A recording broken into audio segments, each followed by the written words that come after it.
ഉണ്ണിക്കുട്ടിയും ആമിക്കുട്ടിയും വീട്ടുമുറ്റത്ത് ഒരു കൊച്ചു പൂന്തോട്ടമുണ്ടാക്കി. മുത്തച്ഛനും മുത്തശ്ശിയും അവരുടെ സഹായത്തിനെത്തി. പൂന്തോട്ടത്തിൽ ധാരാളം പൂക്കൾ വിരിഞ്ഞു. ഉണ്ണിക്കുട്ടിക്ക് ഒരു ആശയം തോന്നി. അവൾ ഗേറ്റിനരികിൽ ഒരു ചെമ്പരത്തിക്കമ്പ് നട്ടു. പിന്നെ വളമിട്ടു, വെള്ളമൊഴിച്ചു. ചെമ്പരത്തിച്ചെടി വളർന്നു വലുതായി. ഇലകളും കമ്പുകളും നിറഞ്ഞു.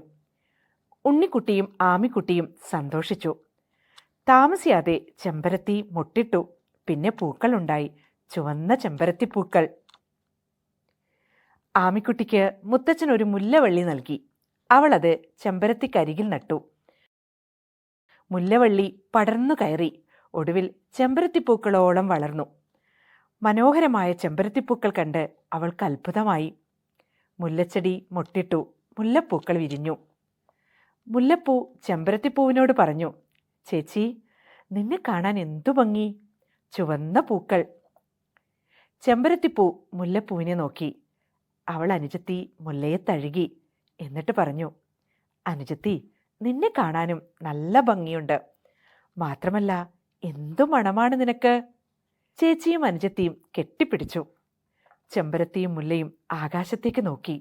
അവർ നീലാകാശം കണ്ടു, മേഘങ്ങളെ കണ്ടു, അമ്പിളിമാമനെയും നക്ഷത്രങ്ങളെയും കണ്ടു, വിശാലമായ പ്രപഞ്ചം കണ്ടു.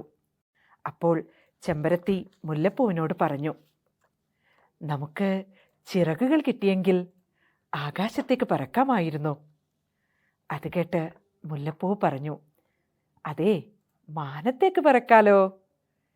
താഴെ മണ്ണിൽ ചവിട്ടി നിന്ന ചേച്ചിയും അനുജത്തിയും ചെമ്പരത്തിയുടെയും മുല്ലയുടെയും സ്നേഹവും ഭാവനയും കണ്ട് ഇങ്ങനെ പാടി, എന്തൊരു ചന്തം ഈ പൂക്കൾ, എത്ര മനോഹരം ഈ പൂക്കൾ, എന്തൊരു ചന്തം ഈ പൂക്കൾ, എത്ര മനോഹരം ഈ പൂക്കൾ, എന്തൊരു നിറമാണയ്യാ, എന്തൊരു മണമാണയ്യാ, എന്തൊരു നിറമാണയ്യാ, എന്തൊരു മണമാണയ്യാ, എന്തൊരു നിറമാണയ്യാ, എന്തൊരു മണമാണയ്യാ.